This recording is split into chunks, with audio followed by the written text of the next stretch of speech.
the answer isn't to try to make universal art. The answer is to try and make very specific art. Because as a critic, one thing I notice is that whenever people try to speak universally, what they often wind up doing is watering down who they are and what is unique about them and their position and who they are and what their circumstances and what their cultural background is, what their race is, what their gender is, all those things.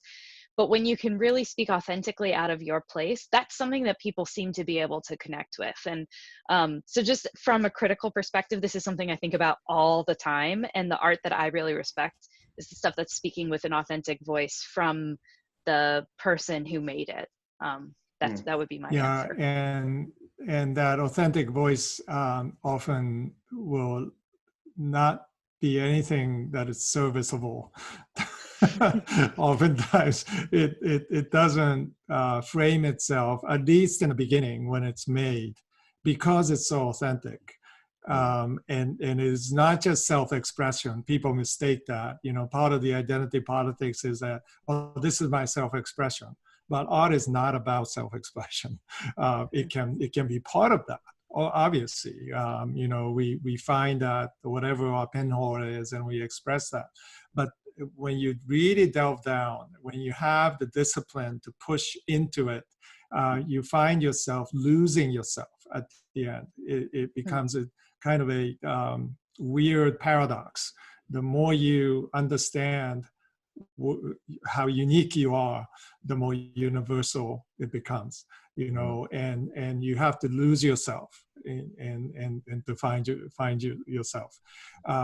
But that's, at the same time, a lot of the language of what I call utilitarian pragmatism that is pervasive in the church is not helpful for artists. It's actually detrimental to their growth. For instance, people say, well, it's wonderful that you're a Christian artist.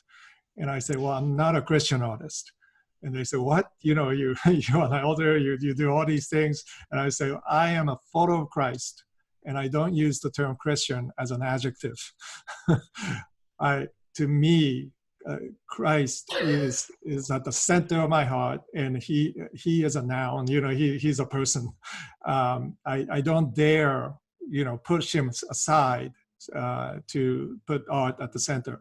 So many times, unwittingly, the church will force an artist to be an adjective existence. Christian worship leader, Christian whatever, plumber, and that doesn't help the practice. It doesn't help the authenticity, finding that voice. And I want to be just as authentic myself. So therefore, it may not look like it. If you're really authentic, you may not serve anybody. Emily Dickinson writing at 3 a.m. in her little cherrywood desk in Amherst. She wasn't thinking about, is this useful? She was thinking about, is this needed for me at this moment and for the world, that she ambitiously thought will someday read her poems. It's amazing that we look at her work, or Vincent van Gogh's work, that nobody cared about. It wasn't serviceable at all to society. And they have become the essence, the most essential part of our culture. So these are some of the things we have to navigate through to address that question.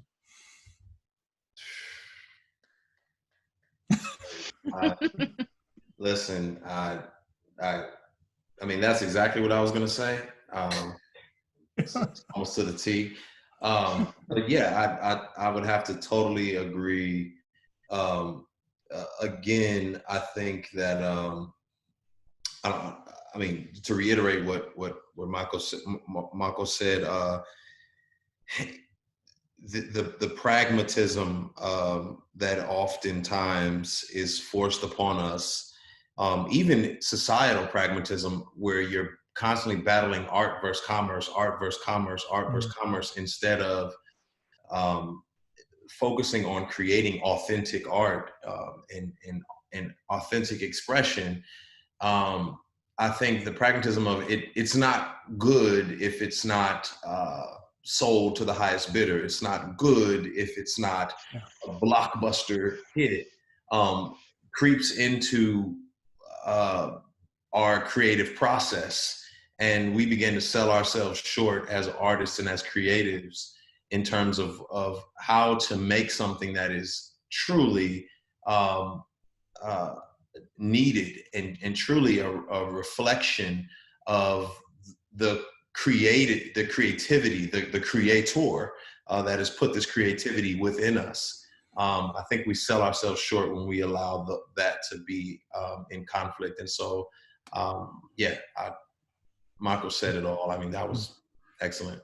I love your stuff. You always get me in trouble when I say that type of stuff, though. I just want you to know that whenever I say I'm not a Christian artist, I get in trouble for it. But I appreciate it. No.